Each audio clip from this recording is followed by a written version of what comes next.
So yeah, I mean, it's kind of taking what we've done and making it more consistent with today's trends, and also being a resource and helping people to be effective. Welcome back to another installment of the Next Gen Case Study Series. On today's episode, I have Max Gibbard, who is the owner and president of TeamLogic IT in Kentwood, Michigan, where he leads a team of delivering managed IT services to businesses across multiple industries. With a focus on cybersecurity, cloud solutions, and IT infrastructure management, Max helps companies stay competitive in an increasingly digital landscape. He's built a reputation for providing tailored IT solutions that enhance business operations, prevent downtime, and ensure data security, which is why we're excited to have him on the show. Max, welcome to the program. Really honored and thankful to be here today, and I'm looking forward to a great conversation, Devin. Thanks. Yeah, me too. I'm particularly excited to get into some of the work that you're doing with the cloud solutions. I think there's something really cool to explore there. Sure. But before we get too far into it, Max, here, I'd love to start with kind of a little bit of a background, maybe a couple of minutes on who you are, where you came from, and how you landed as the president of Team Logic. Right. So TeamLogic IT is a network, a franchise network of 285 locations across North America. I bought the location here in Grand Rapids about 7 years ago, coming up almost to the day, actually. And uh, Ended up sort of winding through a career up until that point where I had some experience in corporate business development, marketing, management, knowledge management. I did some corporate marketing for a company here in West Michigan called Steelcase, and then ended up leaving there as part of. I have this theme throughout my career where I've sort of been downsized or restructured or asked to move aside and in a variety of different ways. So I left Steelcase and then went to an HR outplacement consulting firm. And then I learned some things about business from that perspective and learned a lot about career coaching, counseling, consulting on interviewing and networking, how to make the best use of a job search. And then spent a few years teaching marketing and management, developing corporate training programs, and then ended up in a workplace strategy development. It was a division of CBRE I worked for that provided outsourced workplace services for larger companies, enterprise level companies. And so I was there as a change management type of a guy. So I had this experience of marketing management, corporate training and development, career management, workplace services, and there's not very many job descriptions that sort of fit that. So I started looking into business ownership options and actually was recommended to consider TeamLogic IT. And what I've found in my experience so far is that by my nature, I'm a natural networker and connector, and I'm also somewhat of a teacher and trainer at heart. And so I've really adopted the philosophy of TeamLogic IT as your technology advisor, or sometimes I call myself your technology coach. So I'm coaching you through change and helping you to understand the differences in technology and how you can apply technology to improve business continuity, to improve productivity, to make sure that you're safe and secure, and make sure that you're productive in using the tools that you have in front of you. So it's been a great opportunity, although I never thought I would be in a technology business and I never thought I'd be the IT guy. I appreciate the opportunity to help and coach and support small businesses through that process.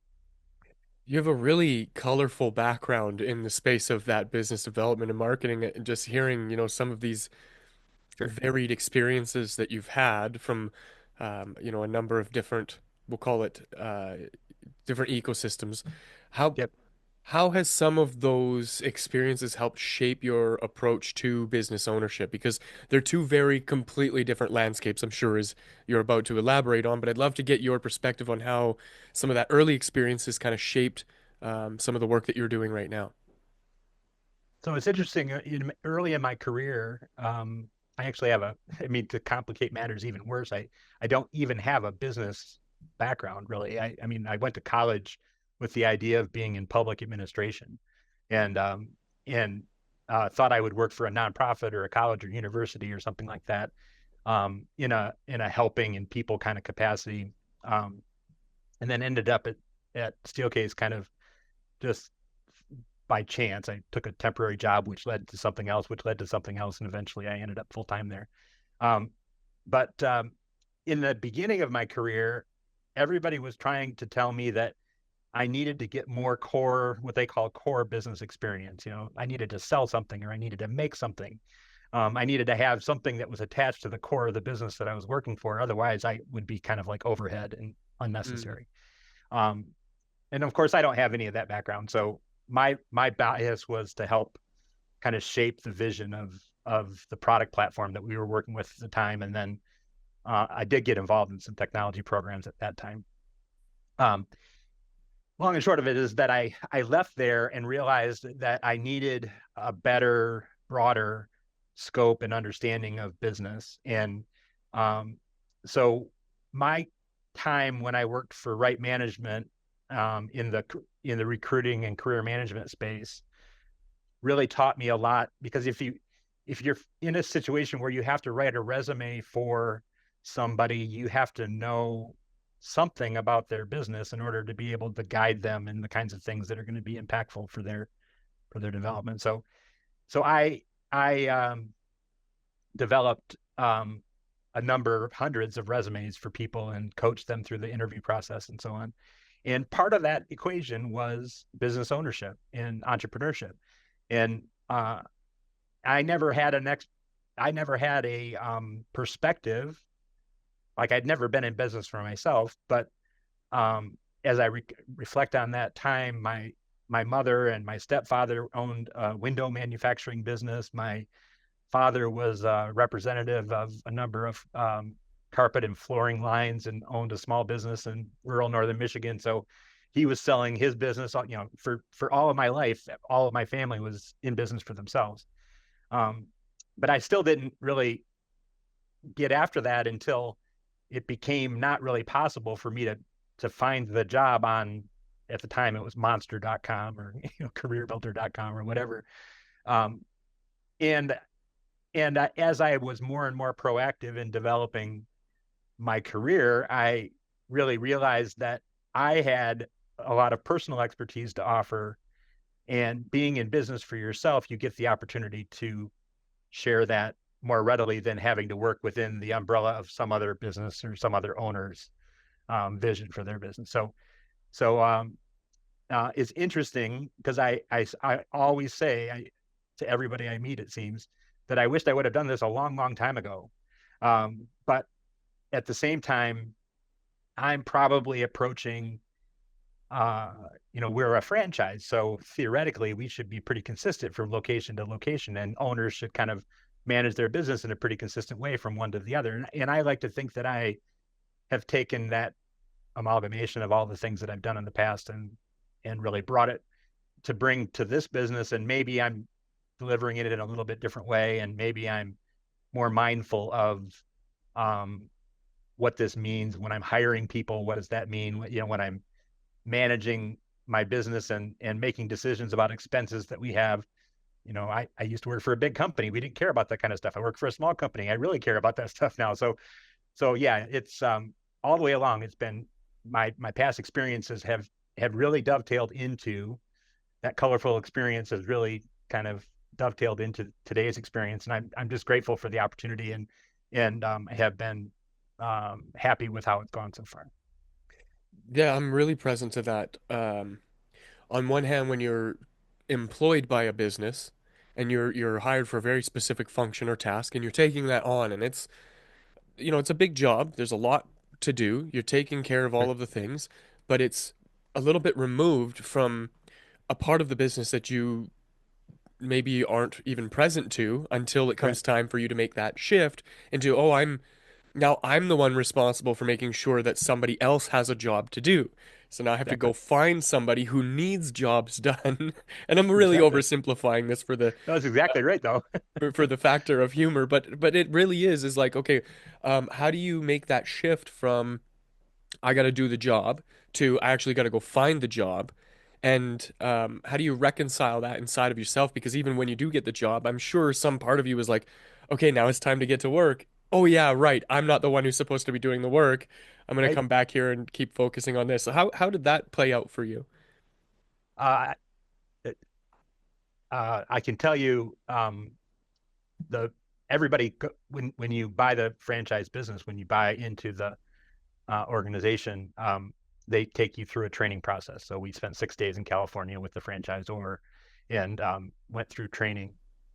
And almost on day one, probably one of the first words that came out of their mouth is that you are the owner of this business and it's your responsibility to work on the business, but not in the business. Mm, Um, and so they talked about technicians turning the wrench, they called it. So it and I have hired a number of people over the years that um, get themselves into the weeds and get themselves kind of removed from what they're trying to solve for because they're too much in the knitting of those activities. So even for the person that's working for me, I want them to work on their business, not necessarily in their business, but I need them to do those details too. So, um, but but yeah, it's really important that you have a strategic viewpoint and that you understand who you are. And I would say that maybe in the first 3 years of my business, I was trying to sell stuff, whether that be a product or a service or a computer or a server or infrastructure or a package that we put together for $35 a month or whatever. hmm And once I realized that I was not necessarily selling that thing or selling that service per se, but I was selling who I was, what my vision and mission and values were for my company, um, and then really starting to find matches, customer matches to those things. That's when I became more successful. Obviously, business grew as a result of that, but you learn a lot about yourself by the choices that you make and who you surround yourself with, and so being intentional about that, I think, is really important. Yeah, and you mentioned earlier that, and I don't want to lose this part of the conversation, that you shifted from being a service provider to being more of an advisor and a coach. Right? And um, I don't, I don't think you're alone in that thinking. Excuse me. Too much of, and marketers ruin marketing, right? But so too Right. much of the Right. marketing and too much Right. of the messaging and too much of the stuff that's going out there is you're going after the low-hanging fruit. Like I call this the straight for the kill ads. Like you're not doing any preliminary work. You're just like, hey, if you need this product and service, here it is. And I'm not saying that Right. that form of advertising doesn't work if you don't have deep pockets and an ambition to annoy people. Right. But Right. Right. um, but there has been a shift, I think, in the way that we serve our clients through education and support and then some sort of thing that gets tacked on at the end like okay yeah this is as far as I can take you on knowledge alone. Now you need to implement some kind of tools, and those tools now become the product as Right. opposed to the service being the product. So you're doing the service up front only to sell the product on the other hand. Can you kind of share a little bit about your thinking and how that evolved for you? Sure. I remember what I mean out of that training that I mentioned earlier. hmm Uh, they said your market is people with a pulse and a checkbook. You know, so Scary so advice. yeah, right. Like just go out and find people that want to write checks. Which obviously isn't true, but it is sort of true because you're not very discriminate about what you take on in the beginning. You just, Right. you've got a investment to pay back. Um, so that's a really important component of it. Um, there was a point in time when I was probably doing too many one-off projects, like somebody needed a computer upgrade or they needed an infrastructure upgrade or they wanted some kind of a cabling job done or something like that. So that, I mean, I was doing those and keeping very busy. And I had a few customers that were working with me on a retainer on a monthly basis that that paid for us to do all the core managed services that we do for them. Mm-hmm. And they were also feeding me a lot of projects. But then I had to look at my staff, and in my consulting days, I was all about percentage of billable time. So how much time can you recoup for the dollars that you're paying? Mm-hmm. And you wanted to get 60% margin or whatever, whatever level of margin you wanted to get on that cost of goods. And I realized that my staff, my team, my business was more like a big machine that I invested in, and I needed to find ways to use that machine. And it wasn't very effective to use that machine for one-off projects. I needed to use that machine to be in more of a relationship, a longer-term relationship with my customers.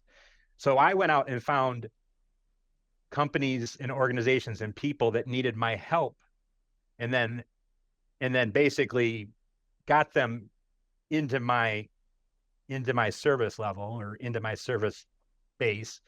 And so selling the widget was secondary to that. So I mean, it was more about leveraging the resource that I was investing in. So now if I'm going to build out a team, and they all have a variety of different kinds of expertise, how can I go about adding value to my customers? And then when we've shown them that we're worth way more than they're paying us, then we can get the premium for that additional service and all the stuff that comes along with that. So yeah, I'm not sure exactly I can't remember exactly what your question was, but I think it really is the attitude of being more strategic and more visionary and more focused on sort of the connective tissue of your business, as opposed to the sales process or the marketing process or the advertising that you're doing or whatever. Right. So it's like you're creating all of this stuff inside of the gravity of like a central idea, Yeah. and then from that gravity kind of pulls the people into you for whatever it is that they're actually needing, and then you can kind of put some of that together in a more meaningful way. And I think that that's really important to note, is that initially it's not like, oh, I'm going to solve all of your problems right up front, because even your own clients are like, oh, I know the undertaking that it is to try to solve all problems at the same time, so it Right. makes more sense to them to start with something simple and straightforward, kind of dip your toe in the proverbial waters, and then Yeah. work through whether or not this is going to be a fruitful relationship. And then as you continue to evolve with that client, so does the service packaging, the offering, and all that other stuff. Yep. So, I agree. so when it comes to what makes your approach to things unique, what can you attribute your efforts in terms of, like, because I get being a part of a franchise um, process and systems and all that kind of stuff is one thing, and it's okay to have, the foundation or the backbone of, or the framework of it kind of established, but then you are still tasked with the challenge of going out there and do the practical application for it. So I guess what I'm asking is, can you zoom in a little bit on your process? Kind of walk me through what that looks like in terms of taking somebody from discovering you and the fact that you have some services to offer, to like how you nurture them and turn them into a client at the end of the day. Right. Um, so we end up interacting. This is a little bit different today, but in general, we end up interacting with our customers in a couple of different places in their business development. Now we're focusing on primarily 10 to 200 person organizations. Mhm. Um, and we're, and in truth, a lot of our customers are like in the 25 to 50, person type range. But in that broad scope of 10 to 200 people, um, I apologize for that. I don't know if you can edit that kind of stuff out of there. Yeah, yeah, yeah, it's fine. I apologize. Let me just make sure. I thought I had put myself on Do Not Disturb, but I did not. So I'm just in a meeting, and I guess that's not enough. Um, okay, so I'm back. The uh, the prospect comes to us either not knowing anything about anything, Mm-hmm. and they don't know where to turn and they need help.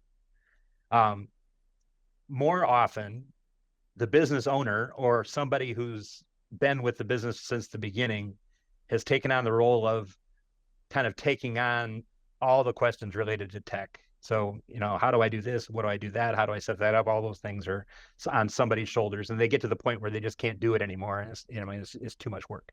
Right. Um, or they already have a relationship with somebody, one of my competitors, but that relationship isn't going well, and they need to make a change for pricing or service level reasons or whatever. Um, and then sometimes we get involved in the very basic startup, so build me a business from the ground up and go through that. But the core of the business development focus, or the core of the proposal process, is to understand first and foremost, what business are they in, and what is it that technology helps them do well, and what is it that gets in the way of their business, or what things do you like and dislike? What are the strengths and weaknesses of your technology strategy? And out of those weaknesses, we can come up with the opportunities to help solve their problem. So we always talk about pain points. Um, we just have a discovery process to gather information and to understand what the business is all about. And then I always say I want to be at the table with you making decisions. So if you want me to be your partner in this, then um, let's make sure that I have what's available, or I have the information I need, and you have the information you need for us to make a good decision about what kinds of changes you want to make.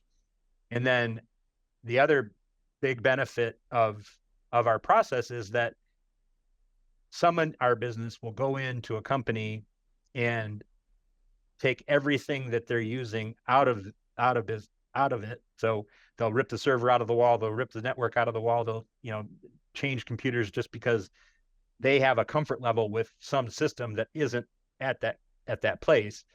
Um, and I always like to meet people where they are, recognizing that sometimes it's not optimal. And but my goal is to create a roadmap that gets you from point A to point B in a reasonable amount of time. Mm. So I don't want to make you spend thousands and thousands of dollars on upgrading everything when I know you can't afford it, and when I know that your business isn't ready for it, and we haven't gotten to know you well enough to be able to make a good decision yet. So that is a little bit of what makes us distinctive, but the discovery process really being based on my customer's business and how we integrate with it is really the key secret sauce, I guess. Yeah, and I think it's that that personal touch of like going deep with that person and figuring out what it is specifically they need and then not overdoing it.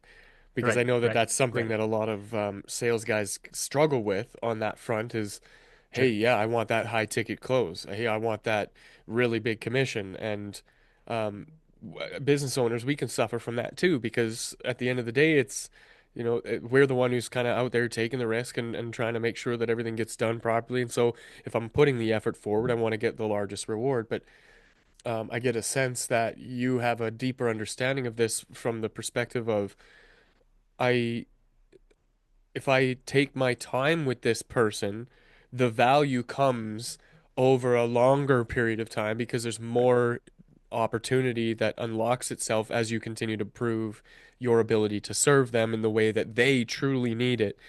And I bet you that attributes to client stickiness too. Do you have any issues with churn? I know that sometimes IT can struggle with that. Is that something you guys have locked down? Yeah, I mean, um, sometimes in spite of ourselves, we retain the customer. Um, Sometimes, we there have been times when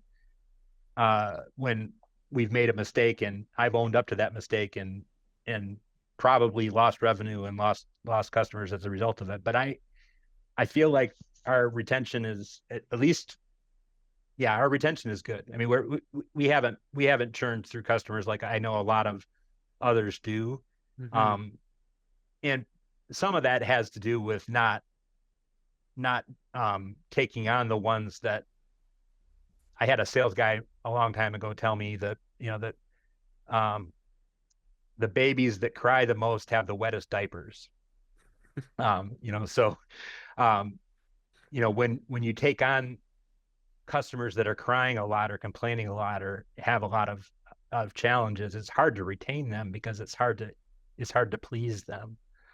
So it does come down to making sure that you've got a good fit with your customer, um, but retention, if we didn't have the retention that we have, um, we wouldn't be successful. There's no way. I mean, and in our business, it's a really small world when it comes down to, and you make a mistake, somebody is affected by a cybersecurity hack, or somebody loses money, or somebody does something that they loses data because of something that you did. You know, it's a black eye that you have for a long time. Yeah, somebody once said to me, "Beware the perpetually unlucky." Yes, I think it's exactly. very That's a much good in one. line with that. That's, Yeah. yeah, very good. Yep, Yeah, yep, because yep, they're yep. always unlucky and there's always going to be a problem and it's Right. somehow it's always your fault and never theirs. I was going to say it's never their fault and Yeah. always somebody else's fault, or they can attribute to some excuse. Yeah. That old saying, excuses are like rear ends. Everybody's got one, but Right. um, it's a little more colorful the way that I've heard it before. Yeah. But So Max, as we kind of come to a close with our time together here, I wonder if we can shift our focus to the future. What sorts of goals or metrics have you kind of set for yourself now to grow the business, and what's on the horizon that you're looking forward to? so uh, one of my network connections in the cybersecurity space, and he's a good resource for helping develop managed service businesses. Um, had a headline of one of his articles earlier that said, uh, "More expertise, less stack." And we call the tools that we use our technology stack. Um, and I've spent a lot of time over the last 18 months focusing on which of the tools and resources that we use are adding the most value and which ones aren't adding value or maybe detracting. So things that I'm paying for that aren't necessarily getting what I expected to get. So in terms of goal setting, I have a big goal of identifying what level of support we need in the way of automation and tools and artificial intelligence and other things that can help us to get to where we want to go, so that our our business is more profitable and more nimble to be able to do things differently. Um, I'm also focusing a lot on the mix of our customers. So I'm less likely to take on a big server project that doesn't have a relationship on the other side of it. So I want to have a long-term relationship, and where we make our money and where we add the most value is in a month over month, year over year um, monitoring and management and strategic planning around technology strategy. So ultimately, I want more monthly customers and fewer one-off kind of customers. Um, and then I I've personally developed expertise in cybersecurity, which is this big umbrella that covers all of these problems that people have with technology, ranging from somebody hacking into their Facebook account to ransomware that holds their servers hostage and data hostage. Um, but I really want to help my community to use technology tools safely and effectively. And so I've taken a pragmatic approach and developed a resource called the phishingreport.net, the PHISHING report.net. And we're posting lots of content around what it takes to be vigilant and what it takes to be aware and capable around cybersecurity, and what makes good technology and good decisions on technology and all of that. So I want that to be a resource that people can tap into. I want my LinkedIn presence to be a resource that people can tap into. And I'm looking to build relationships in that space to be a topical authority, to be a known commodity in that environment. And so that's driving us to do more things like compliance assessments for governmental run organizations, to doing more proactive cybersecurity beyond the antivirus program. We're doing more of that advanced stuff. Um, so yeah, I mean, it's kind of taking what we've done and making it more consistent with today's trends, and also being a resource and helping people to be effective. And when you mentioned the trends, I, you touched on AI a little bit, having like a more of a, like a monthly recurring service, some cybersecurity stuff in there. Are there any trends that you're looking to capitalize on or take advantage of as they kind of come to life? Uh, so Microsoft, in its infinite wisdom, has um, married the local computer operating system with the cloud much more tightly, even to the effect that I think eventually we're not going to pay for operating system upgrades on a every 5 year basis, or however long it's going to be, kind of a monthly organic system that kind of exists in a little bit of hardware, a little bit of cloud, kind of a hybrid kind of environment. Um, so one of the trends that happened maybe 5 years ago was that people realized that more and more more and more people realized that they were in the cloud already. We always thought that you had to have, a data center someplace and you were sharing with a bunch of other resources, but you use Microsoft 365, you use OneDrive or SharePoint or Google Drive or whatever your flavor is, you're in the cloud. And Microsoft, the trend is to force people to be a more immersive in their computer, in the operating system, integrated more with the cloud. So that's giving us a lot of opportunities to use more advanced Microsoft tools, more advanced Google collaboration tools, um, all of these computers that are integrating artificial intelligence enabled processors, where they used to have just a flat processor. Now they have um, more machine learning kind of functionality that's built into these things. So that's changing the way that we recommend hardware and software. Um, and then the COVID taught us a lot about being distributed, taught us a lot about being mobile, and the new normal is that uh, you're not going to work 100% of your time. You never really did, but you're not going to work 100% of your time in the office behind a desk. So technology has to respond to that. And the fact that we're talking on Zoom, the fact that my daughter lives in Australia and I can jump on FaceTime and talk to her anytime I want, I mean, the world is flat, and we're much more collaborative online than we ever used to be. And that's driving a lot of trends around how people use technology, the size of the device, the mobility of the device, the collaboration that happens, how you leverage the tools to make all that happen, because we are in so many different places. Yeah, the this idea of the digital world now interacting or interfering with the physical world, Right. uh, and how that gap is being bridged. It's happening much faster than most people are ready for. And I think that that is creating this opportunity for specialists. Yep. It used to be that you could go on Kijiji if you had something to sell, and you could, in a few clicks, you let the world know that you were selling that thing. Mm-hmm. Um, Facebook, very much the same in how you used to start or create an ad. Oh, you want more people to see this thing? Then here, press this button, Right. and now you can do Right. that. But Right. now you need like 6 months of a college education and programming and coding to be able Right. to even Right. touch that stuff.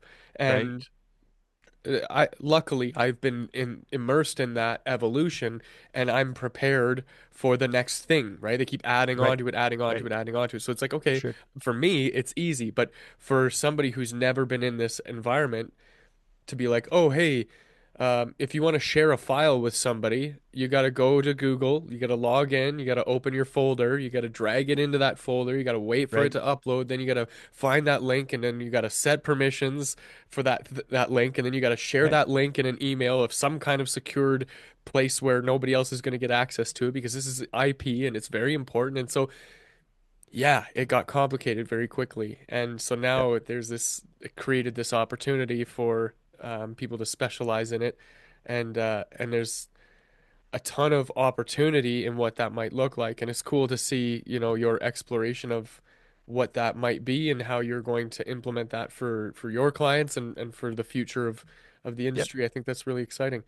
I do. Max, for last words here, I'm gonna give you one last question that I like to get all the guests to share, and that is if there was somebody out there who's trying to build something for themselves, they're up to it, they're going through it, you've already gone through it, what sort of advice would you offer somebody who's kind of out there facing some challenges right now and doesn't really know if they should keep going?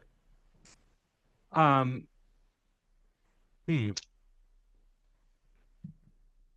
When I talk to because I talk to a lot of prospective franchisees, and they always ask me, would you do it again? I'm like, yeah, I would do it again. And they always ask me, what would you change?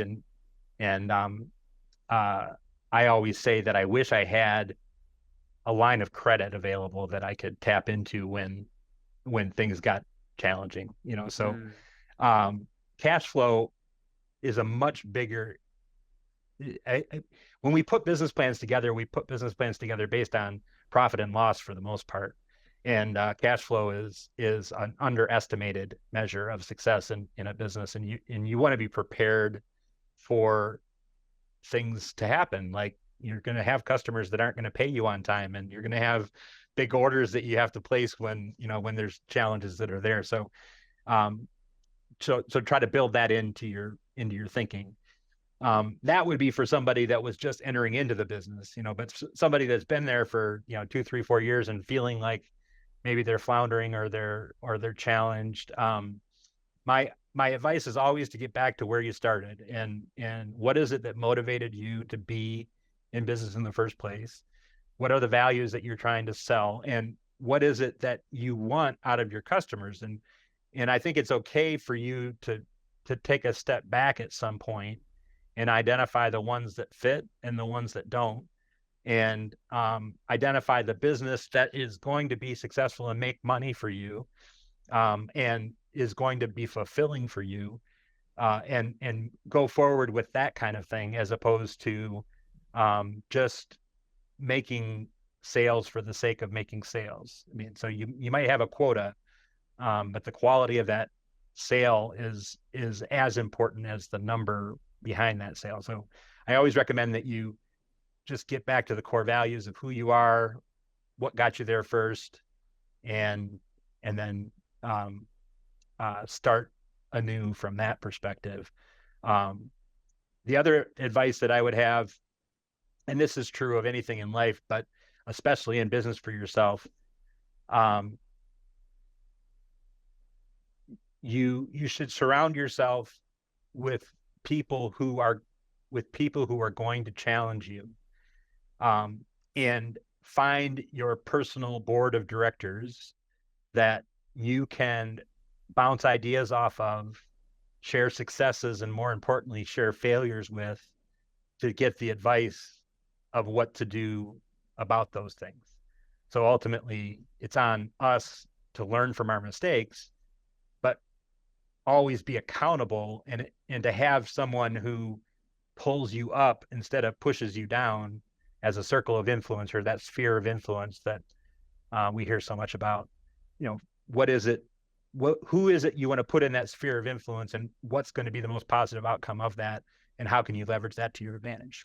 So ultimately, it is a really important thing.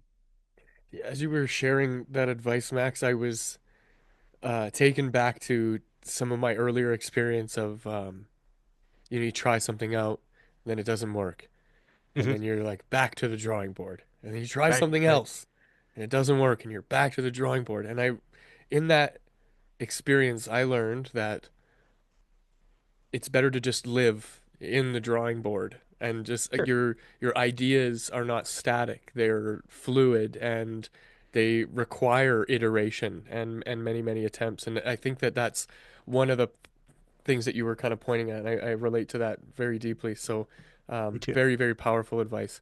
Um, Max, you've been very generous with your time and your wisdom, and on behalf of anybody watching and listening, I'm very grateful for that. Thank As we you. wrap the show up, I'd love to ask you if somebody wanted to reach out to you to pick your brain further or perhaps work with you, what's the best way for them to do that? Um, you can always email me at max@teamlogicit.com. I always tell people just remember call Max at teamlogicit.com. So that's an easy way to do it. An office phone number. Do you want me to hand that out in this scenario as well? Um, Maybe we'll just link to the website. If you got the yeah, number on there, that'll probably be yeah, safer. I just want to make sure yeah, you're protected. yep, I get it. So that's fine. And why didn't I think of that?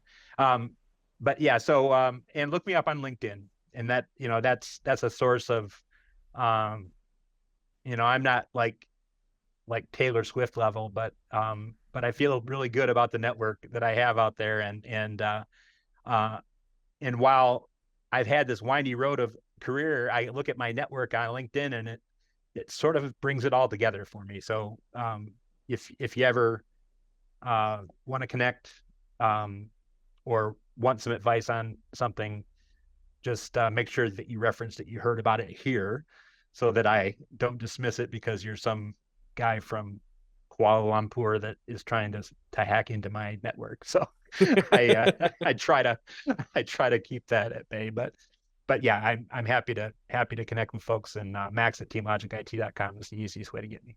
Wonderful. Okay. We'll make sure to link to what we can in the show notes so that people looking for you will find you easily. Good. On that note, if you wanted to reach out to me and my team for any of your marketing or AI needs, you can visit nextgengrowth.com. Otherwise, that's it for this episode. Thanks for joining me for this conversation, and I will see you in the next.